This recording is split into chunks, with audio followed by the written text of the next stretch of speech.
বন্ধুরা প্রথমে এই ভিডিওটি দেখো, তারপর এই ভিডিওর ফানি কমেন্টস গুলো পড়ে শোনাবো। Let's go. চোখের আয়না তো আমারই মন, নতুন সাজে আমি সাজি এখন। तो आओ यार शुरू करते हैं बिना किसी बकचोदी के। ওটা বাচ্চাদের জন্য তৈরি করা আছে, ঠাকুমাদের জন্য নয়। এটাকে চিড়িয়াখানায় ভর্তি করিয়ে দিলে খুব ভালো হতো। কাকিমা, তোমার প্যান্টটা ছিঁড়ে গেছে, ভালোভাবে দেখো।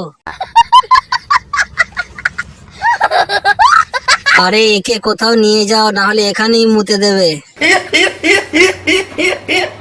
চুল না না না না, ঘূর্ণিঝড়।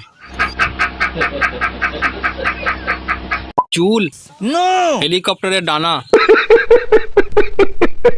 দেখিস যেন মাথার খুলিটা উড়ে যায় না।